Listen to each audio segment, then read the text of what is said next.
এই রাস পূর্ণিমার দিন এই সামান্য জিনিসটি আপনারা পারলে সিঁদুরে মিশিয়ে দিন এবং এই একটি ফল যদি আপনারা এই মহা দিনে এই মহাযোগে বাড়িতে নিয়ে আসতে পারেন তো গ্যারান্টি বলছি বন্ধুরা যে আপনাদের ভাগ্য চমকাবেই। কারণ এই মহাযোগে এই ফল যারা পায় তাদের বাড়িতে ভগবান বিষ্ণু এবং মা লক্ষ্মীর কৃপা সারা বছর বিরাজ করে। তাই অবশ্যই অবশ্যই আপনারা ভিডিওটি পুরো দেখুন এবং বন্ধু বান্ধবদের সাথে অবশ্যই শেয়ার করুন। তাই চলুন বন্ধুরা, সবার আগে আমরা জেনে নিই যে এই দিনে আপনারা কোন কাজগুলি করবেন না। বন্ধুরা, এই দিন আপনারা সকাল সকালই ঘুম থেকে ওঠার চেষ্টা করবেন এবং সকালে ঘুম থেকে উঠেই আপনারা কোনো নদীতে গিয়ে যদি স্নান করতে পারেন তাহলে তো বন্ধুরা খুবই ভালো। কারণ বন্ধুরা, এই দিনে নদীতে স্নান করতে বহু দেবী দেবতার আগমন হয়, যার ফলে সেই জল স্পর্শ করাতেই মানুষের দুর্ভাগ্যের নাশ হয়ে যায়। এবং এই দিনে বন্ধুরা বহু দেবদেবী আমাদের বাড়িতে আগমন করে আমাদের আশীর্বাদ দিয়ে যান। তাই এই দিন অবশ্যই কিন্তু আপনারা সকাল সকালে ঘুম থেকে উঠে ভগবানের নাম কীর্তন অবশ্যই করবেন এবং কোন নদীতে গিয়ে স্নান করতে ভুলবেন না। নাম্বার 2, বন্ধুরা সেই দিন ঘুম থেকে উঠে কিন্তু আপনারা কখনো নিন্দা, ঝগড়া, ঝামেলা, অশান্তি এগুলো করবেন না। কারণ বন্ধুরা এই দিন বাড়িতে এই কাজ করায় মা লক্ষ্মী গৃহ ত্যাগ করে দেন, যার ফলে বন্ধুরা আপনারা কখনো কিন্তু আপনাদের বাড়িতে সুখ, শান্তি, আর্থিক উন্নতি এগুলো দেখবেন না। এবং এই দিনে বন্ধুরা আপনারা কিন্তু চুল, দাড়ি, নখ, জঙ্গল পরিষ্কার, গাছপালা কাটা এমন কার্য করবেন না। নাম্বার 3, বন্ধুরা এই দিনে যদি আপনাদের বাড়িতে কোনো অসহায় ব্যক্তি কিছু চাইতে আসেন তো তাকে অবশ্যই আপনাদের সামর্থ্য অনুযায়ী তাকে সাহায্য করতে ভুলবেন না। কারণ বন্ধুরা শাস্ত্র বলছে যে এই দিন যদি আমরা কিছু দান করতে পারি তো বন্ধুরা এতে আমাদের বহু গুণ দুর্ভাগ্যের সেই দিন নাশ হয়ে যায়। নাম্বার 4, বন্ধুরা এই দিনে ভুলেও কিন্তু আপনারা কারোর সাথে কারোর মনে আঘাত দেবেন না। কাউকে আঘাত দিয়ে আপনারা সেই দিন কথা বলবেন না। কারণ বন্ধুরা এই দিনে অভিশাপ কিন্তু মানুষের জীবনে লেগে যায়। তাই এই ভুল কিন্তু সেই দিন আপনারা একদম করবেন না। নাম্বার 5, বন্ধুরা এই দিনে কিন্তু আপনারা বাড়িতে আমিষ রান্না করবেন না।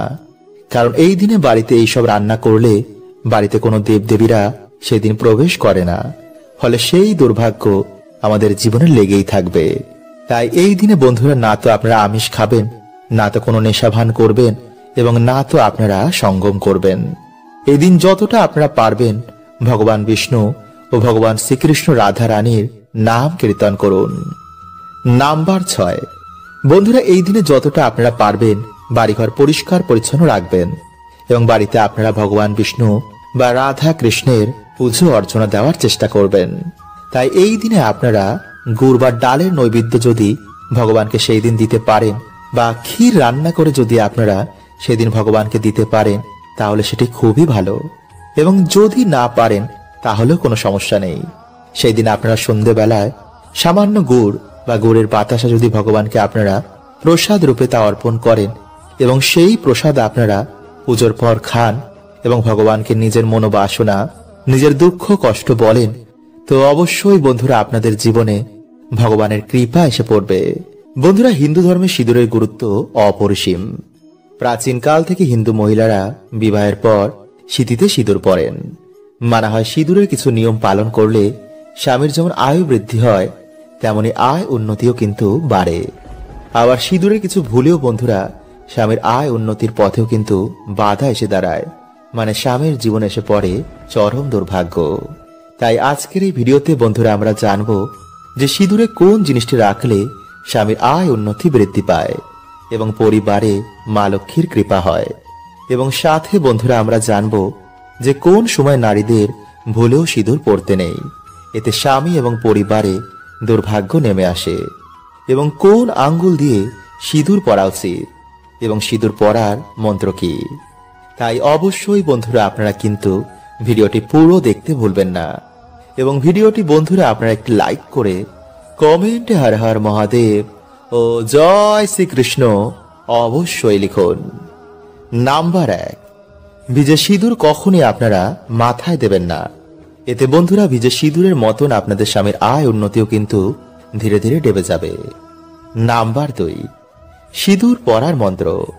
বন্ধুরা, বিভিন্ন জায়গায় সিঁদুর দেওয়ার বিভিন্ন মন্ত্র রয়েছে, যেমন কণ্ঠে ওম গোবিন্দায় নমঃ, কপালে ওম কেশবায় নমঃ এবং সিঁথিতে ওম কৃষ্ণায় নমঃ। নাম্বার 3, বন্ধুরা, বর্তমানে অনেক নারী সিঁথিতে সিঁদুর দেয় না এবং অনেকে তো ডান দিকে তো কেউ বাঁ দিকে দেয়। কেউ কেউ তো আবার সিঁদুরের জায়গায় অন্য কসমেটিক্স ব্যবহার করেন। কিন্তু বন্ধুরা, এমনটা করা কিন্তু মোটেও উচিত নয়। কারণ বন্ধুরা, সিঁদুর হচ্ছে মা লক্ষ্মীর প্রতীক।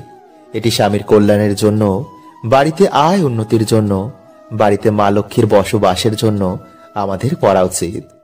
নাম্বার 4, কোনো দ্বিতীয় ব্যক্তির কেনা টাকায় কিন্তু আপনারা সিঁদুর পরবেন না এবং নিজের সিঁদুর আপনারা কারো সাথে শেয়ার করবেন না। এছাড়া আপনারা কোনো বিধবা মহিলাদের সামনেও কিন্তু সিঁদুর পরবেন না। এতে বন্ধুরা, তাদের দুর্ভাগ্য আপনারা না জেনে আপনাদের জীবনে ডেকে আনবেন। নাম্বার 5, হাত থেকে সিঁদুর পড়ে গেলে আপনারা কি করবেন? বন্ধুরা, শাস্ত্র বলছে যে হাত থেকে সিঁদুর পড়ে যাওয়া মোটেও কিন্তু কোনো শুভ সংকেত নয়। তাই এই সময় আপনারা একটু সাবধানে থাকবেন এবং সেই সিঁদুরের ওপর আপনারা কিছুটা তেল ফেলে দেবেন এবং কাপড় দিয়ে সেই তেল আপনারা সে সিঁদুর সমেত ভালো করে মুছে একটি গাছের গোড়ায় গিয়ে তারপর সে কাপড়টি ফেলে দেবেন এবং মা লক্ষ্মীর কাছে আপনারা সেই কার্যের জন্য ক্ষমা চেয়ে নেবেন। নাম্বার 6, স্বামীর উন্নতির জন্য, বাড়িতে সুখ শান্তি বৃদ্ধির জন্য আপনারা মাতা পার্বতীকে বা মাতা দুর্গাকে কিছুটা সিঁদুর অর্পণ করে সেই সিঁদুর থেকে আপনারা কিছুটা সিঁদুর নিয়ে নিজেদের সিঁদুরে মিশিয়ে সেই সিঁদুর আপনারা স্বামীর কল্যাণের কথা ভেবে আপনারা প্রত্যেক দিন স্বামীর উন্নতির কথা চিন্তা করে ব্যবহার করবেন। এছাড়াও যদি বন্ধুরা আমাদের বাড়িতে কেউ মারা যায়, মানে ওষুধ চলাকালীন, সেই সময় বাড়ির মহিলাদের সিঁদুর ব্যবহার করতে নেই এবং তর্জনী আঙ্গুল দিয়ে সিঁদুর পরলে বাড়িতে শান্তি বাড়ে এবং মধ্যমা আঙ্গুল দিয়ে সিঁদুর পরলে স্বামীর আয়ু বৃদ্ধি হয়। বন্ধুরা, আপনারা সকলেই ডুমুর গাছ দেখেছেন, তাই না? কিন্তু বন্ধুরা, আমরা বেশিরভাগ মানুষ এটা জানি না যে এই গাছের মধ্যে ভগবান বিষ্ণুর বাস হয়। আসলে বন্ধুরা, একটি পৌরাণিক কথার অনুসার যখন ভগবান বিষ্ণু নরসিংহ অবতার নিয়েছিলেন এবং তার লীলা যখন সমাপ্ত হয়ে যায়, তারপর বন্ধুরা তার নখ ডুমুর গাছের নিচে রেখে দেওয়া হয়।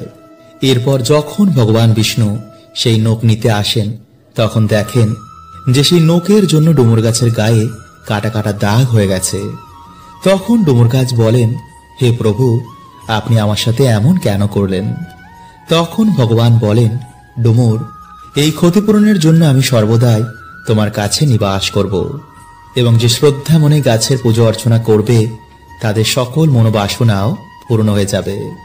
তাই বন্ধুরা, অগ্নি পুরাণে অনুসার কিছু কিছু গাছের মধ্যে কোনো না কোনো দেব দেবীর আশীর্বাদ রয়েছে, যেমন ধুতরা, নীলকণ্ঠ এবং আকন্দ।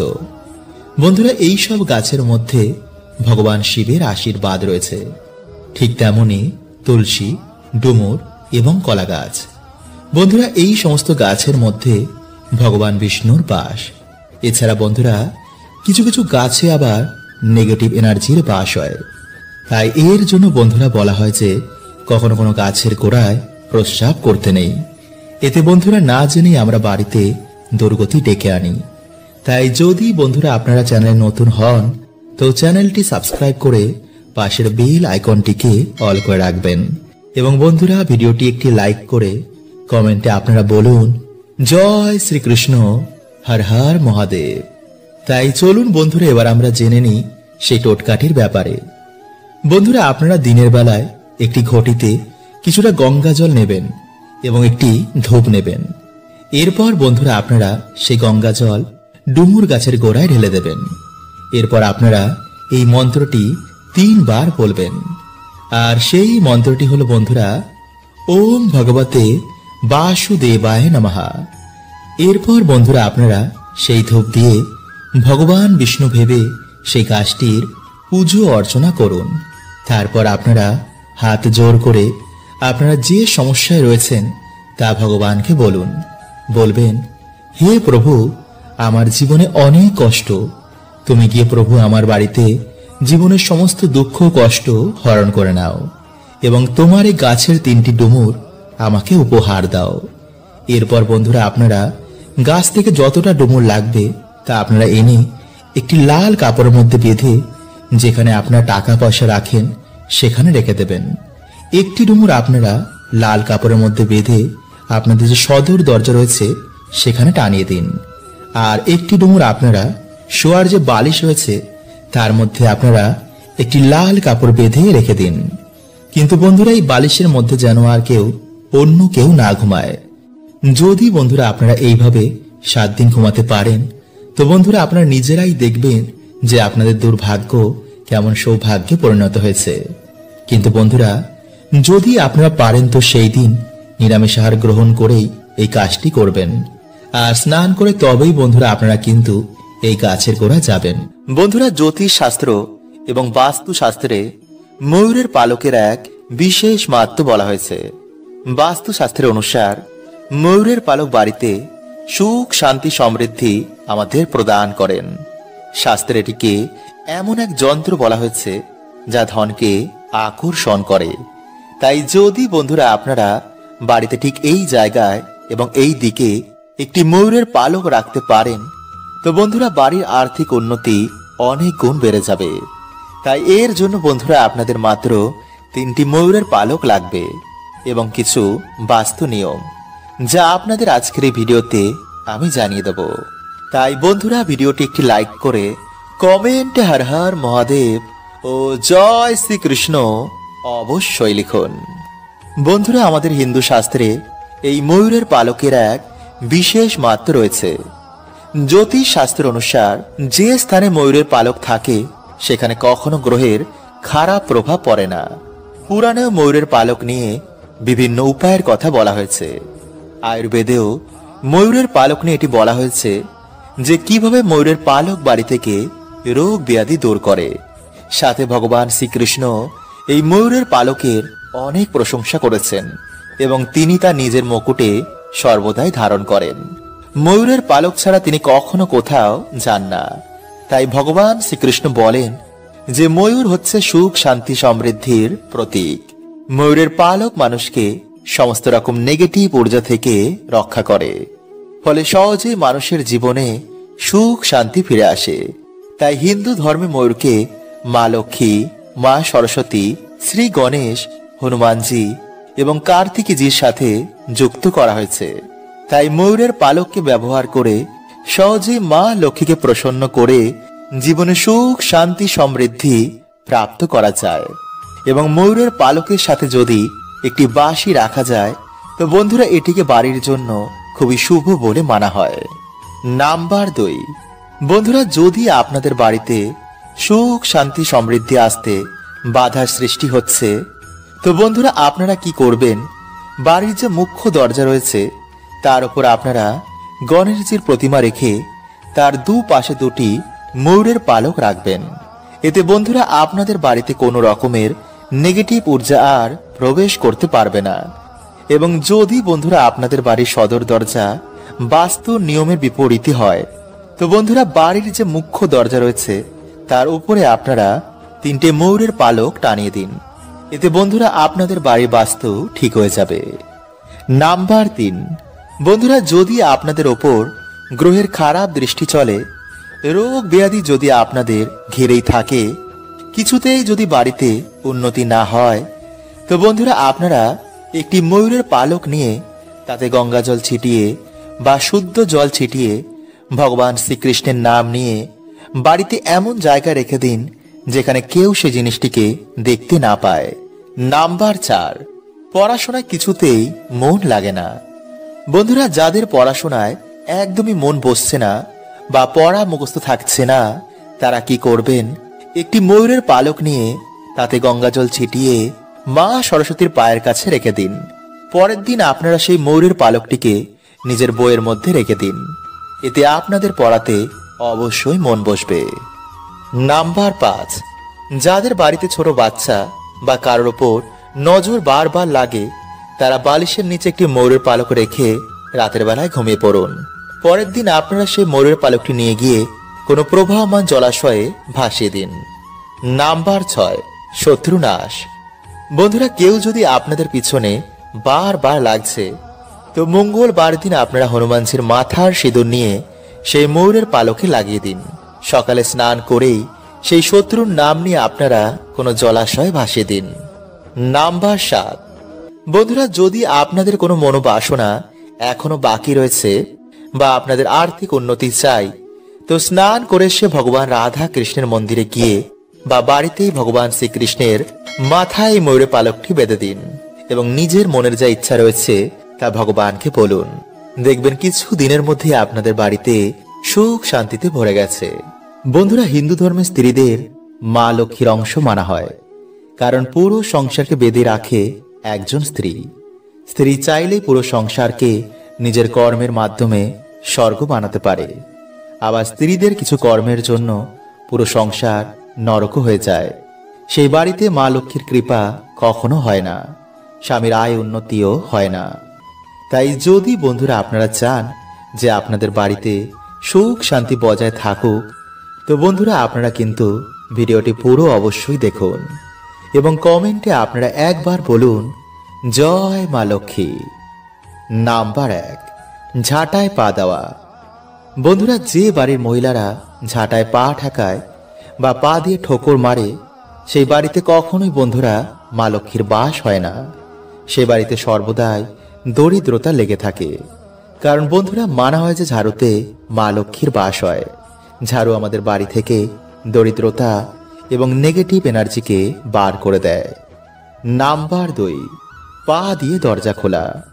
বন্ধুরা, যে বাড়ির মহিলারা পা দিয়ে লাথি মেরে দরজা খোলে বা দরজা বন্ধ করে, সেই বাড়িতেও কিন্তু মা লক্ষ্মী কখনো বাস করেন না। তাই বন্ধুরা, যদি আপনাদের বাড়িতে এমন কিছু হয়, তো আজই তা বন্ধ করে দিন। নাম্বার 3, দরজার সামনে বসে খাবার খাওয়া। বন্ধুরা, যদি আপনাদের কোনো মহিলারা দরজার সামনে বসে খাবার খায়, তো বন্ধুরা এটি কিন্তু আপনাদের বাড়ির জন্য উন্নতির পথে বাধা হয়ে দাঁড়াবে, কারণ হিন্দু শাস্ত্র অনুসার এটিকে খুবই অশুভ বলে মানা হয়। নাম্বার 4, সন্ধেবেলায় ঘর ঝাড়ু দেওয়া। বন্ধুরা, যে বাড়ির মহিলারা সকালের বদলে সন্ধেবেলা বা রাতের বেলায় ঘর ঝাড় দেয়, সেই বাড়িতে অবশ্যই বন্ধুরা দরিদ্রতা আসবেই বা সুখ শান্তি সেই বাড়িতে থাকবে না। কারণ যেই সময় বন্ধুরা আমাদের বাড়িতে মা লক্ষ্মী আসেন, সেই সময় যদি আমরা বাড়িতে ঝাড় দিই, তো কখনোই মা লক্ষ্মী আমাদের বাড়িতে প্রবেশ করবেন না। তাই বন্ধুরা এই ভুল কিন্তু আপনারা আজ থেকে আর ভুলেও করবেন না। নাম্বার 5, বন্ধুরা অনেক মহিলারা কি করে, রাতে খাওয়া দাওয়ার পর একটু বাসন কোসনি গ্যাসের উপর রেখে চলে যায়। এটি কিন্তু বন্ধুরা আপনারা ভুলেও করবেন না। নাম্বার 6, বেশি বেলা করে ঘুম থেকে ওঠা। বন্ধুরা, দিনের সব থেকে শুভ সময় হচ্ছে ভোরবেলা। তাই বাড়িতে পুরুষ হোক বা স্ত্রী, যারা বেলা করে ঘুম থেকে ওঠে, তাদের বাড়িতে কিন্তু বন্ধুরা কোনো রকম শুভ প্রভাব খুবই কম পড়ে। বিশেষ করে স্ত্রীদের সকাল সকাল ঘুম থেকে উঠে বাড়িতে সকলের কল্যাণের জন্য ঘর দুয়ার পরিষ্কার পরিচ্ছন্ন করে, ইটোকাটা পরিষ্কার করে, এরপর স্নান করে ঈশ্বরের কাছে বাড়ির কল্যাণের জন্য, স্বামীর উন্নতির জন্য প্রার্থনা করা উচিত। কারণ বন্ধুরা বলাই হয় যে সংসার সুখী হয় রমণীর গুণে। নাম্বার 7, এছাড়া বন্ধুরা যে বাড়িতে স্ত্রীদের ওপর অত্যাচার হয়, যে বাড়িতে একজন স্ত্রী সুখী নেই, স্ত্রীদের গায়ে হাত তোলা হয়, তো বন্ধুরা এমন বাড়িতেও কিন্তু মা লক্ষ্মীর কৃপা হয় না। তাই স্ত্রী পুরুষ যদি দুজনের দায়িত্ব সঠিকভাবে পালন করে, তো বন্ধুরা সেই বাড়িতে অবশ্যই কিন্তু মা লক্ষ্মীর কৃপা হয়, সে বাড়িতে সুখ শান্তি বিরাজ করে। বন্ধুরা, কার্তিক মাসে ভুলেও ভগবানের চরণেই ফুল অর্পণ করবেন না, নইলে কিন্তু মানুষ তার সর্বস্ব হারিয়ে ফেলে। বিভিন্ন ধরনের বাধা তাকে ঘিরে ফেলে, আর তা পদ্মপুরাণে বর্ণিত রয়েছে। তাই বন্ধুরা আপনাদের সতর্ক করা এটা আমার কর্তব্য। এই মাসে ভুলেও যেন ভগবানের চরণে এই ফুল না পড়ে। বন্ধুরা, হিন্দু শাস্ত্রের অনুসার প্রধান 4টি মাসের মধ্যে এই কার্তিক মাস অন্যতম। এই মাসে করা দান ধ্যান জপ তপের ফল 1000 গুণ বেশি প্রাপ্ত হয়। আবার এই মাসে করা কিছু ভুলও মানুষের জীবন নষ্ট করে দেয়। তাই ভুলেও বন্ধুরা এই মাসে ভগবানের চরণে এই ফুল অর্পণ করবেন না। তাই চলুন বন্ধুরা এবার আমরা জেনে নিই যে কোন সেই ফুল। তো নমস্কার বন্ধুরা, আমি রাজু, আর আমাদের চ্যানেলে আপনাদের স্বাগত। তার আগে বন্ধুরা ভিডিওটি একটি লাইক করে কমেন্টে হর হর মহাদেব ও জয় শ্রী কৃষ্ণ অবশ্যই লিখুন। বন্ধুরা ছোটবেলায় আমাদের কানা খুবই দুষ্টুমি করত, তাই যশোদামা একবার তাকে এই কার্তিক মাসেই তার উদরে দড়ি দিয়ে বেঁধে দেন, যাতে আমাদের ছোট্ট কানা দুষ্টুমি করতে না পারে। কিন্তু ভগবানকে কি বাধা কখনোই সম্ভব? আসলে বন্ধুরা শ্রীমদ্ ভগবত পুরাণে অনুসার এই বাঁধন এমনি সেমনি বাঁধন নয়, সেই বাঁধন ছিল প্রেমের বাঁধন। মানে ভগবান শ্রীকৃষ্ণকে আপনি প্রেম দিয়েই বাঁধতে পারেন। তাই এই মাসে করা জপ তপ দানের ফল 1000 গুণ বেশি হয়। তাই বন্ধুরা যদি দামোদর মাসের প্রত্যেক দিন ভগবান শ্রীকৃষ্ণের মন্দিরে আপনি গিয়ে একটি মাটির প্রদীপ অর্পণ করতে পারেন, তো আপনাকে আর এই জন্ম মৃত্যুর চক্রে ঘুরতে হবে না। আর যারা প্রত্যেক দিন মন্দিরে যেতে পারবেন না, তারা অতি অবশ্যই বাড়িতে রাধা কৃষ্ণের সামনে একটি প্রদীপ অবশ্যই জ্বালাবেন।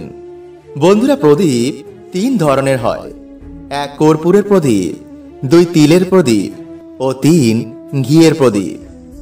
আপনাদের সাধ্য অনুযায়ী এর মধ্যে যে কোনো একটি প্রদীপ আপনারা ভগবানকে অর্পণ করবেন।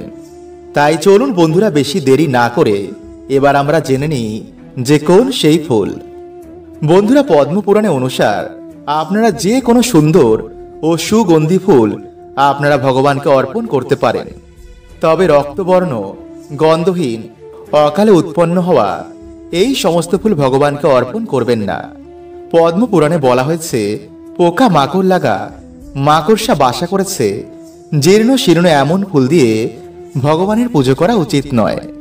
জ্ঞানমালা শাস্ত্রের অনুসার করি অবস্থায় কোনো ফুলকে ভগবানকে অর্পণ করবেন না। বাসি ফুল অযোগ্য হলেও পদ্ম, বকুল এই সমস্ত ফুলে কিন্তু কোনো দোষ হয় না।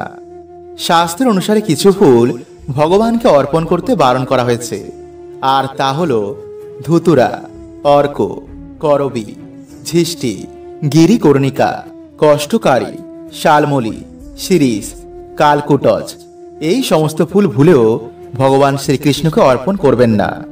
আর যে সমস্ত ফুল ভগবানের খুবই প্রিয় তা হল মাধবী লতা, কৃষ্ণকলি, কদম, চন্দন জবা, টগর এই সমস্ত ফুল আপনারা ভগবানকে অর্পণ করতে পারেন। তো আজকের মতন বন্ধুরা এতটুকুই, দেখা হবে পরের ভিডিওতে। হরে কৃষ্ণা।